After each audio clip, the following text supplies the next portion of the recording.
Lenkulumo ngxoxo izobandakanya izigidigidi zabantu abazohlangana ey'ndaweni ey'hlukene ngendlela ey'hlukene. Izobhekana inselele eziningi okhona kuzo ubugebengu nokungalingani ngokwenhlalo kulelizwe.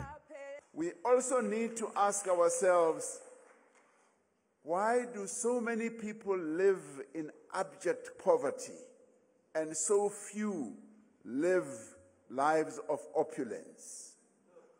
Why, after decades of democracy, are the prospects of a white child so much better than those of a black child? Umengameli uthi ukuhlelwa kwale nkulumo ngxoxo beholwa iphini lakhe uPaul Mashatile ngaphandle kokubandakanyeka kukahulumeni. He, from a government point of view, led this process from the back, allowing the process to evolve independently without too much government interference. To the extent that government got involved, if you like, it was light touch. Kancane nje. Kepha uhulumeni uzobandakanyeka ngasohlangothini loxhaso ngemali. Umengameli uphinde wagcizelela ukuthi wasenqaba isabelo mali lenkulumo ngxoxo esingaphezulu kweyigidi engamakhulu ayikhombisa zamarandi.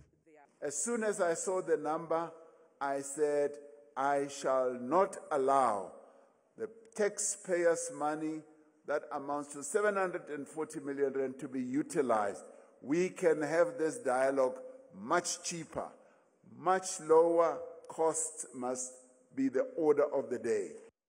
Bangu 32 abantu abanohlonze bemikhakha ehlukene abasekhaleni lalenkulumo ngxoxo okhona kubo owayengusihlalo we-IEC uBrigadier Bam, owayengumehluleli wenkantolo yomthethosisekelo umehluleli uEdwin Cameron, umqeqeshi wabanyana banyana uDesiree Ellis, ukapteni wamabhokobhoko uSiya Kolisi, uDr John Kani umakadebona kwezokulingisa, umbhishobhi uBarnabas Likhanyana weZCC, umfundisi wamasheshi uThabo Makgoba, owayelilungu lephalamende uLindiwe Mazibuko, owayengqongqoshe wezobulungiswa uRoof Meyer, ubheki intshalintshali owayengunobhala jikelele wekhosathu kanye nabanye.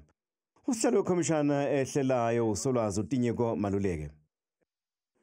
We serve in this role voluntarily, giving of our time and our expertise because we believe South Africa, our motherland, is worth it.